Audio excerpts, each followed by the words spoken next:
وعلى آلك وأصحابك يا سيدي يا رحمة العالمين.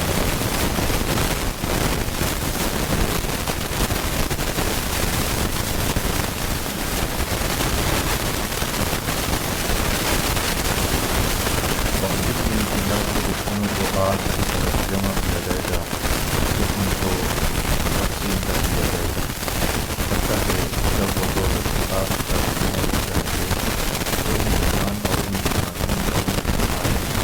ان کے خلاف ان کے گواہی دیں گے جو وہ دنیا میں کیا کرتے ہیں، اور وہ اپنی عالم سے کہیں گے تم نے ہمارے خلاف گواہی دی، وہ جواب دیں گے ہمیں کہ اللہ نے گویائی اپنی ہر چیز کو گویا کر دیا، اور اس نے تم کو پہلی بار پیدا کیا تھا اور تم جائے جاؤ گے، اور تم اس طرح سے اپنے اور تم کیسے کپڑے میں چلے جاتے جن پر گواہی نہ دے سکیں تمہارے کام اور تمہاری آنکھیں اور تمہاری کھالیں، لیکن تمہارا یہ گمان تھا کہ تم جو کچھ کر رہے ہو ان کو اللہ نہیں جانتا، اور تمہارا اپنے رب کے ساتھ وہی گمان ہے جس نے تمہیں ہلاک کر دیا، بس تم نقصان اٹھانے والوں میں سے ہو گئے۔ اب اگر یہ صبر کریں تب بھی ان کا ٹھکانہ دوزخ ہی ہے، اس وقت اگر وہ معافی بھی چاہیں تو انہیں معافی نہیں دی جائے گی، اور ہم نے ان کے لیے کچھ ایسے دوست معین کر دیے ہیں جو ان کے اگلے اور پچھلے گناہوں کو ان کے سامنے متعین کرتے ہیں، اور ان کے حق میں اللہ کا وہ قول ثابت ہو گیا جو ان سے پہلے جنات اور انسانوں کے گروہوں میں ثابت ہو چکا تھا، اور بے شک وہ نقصان اٹھانے والوں میں سے تھے۔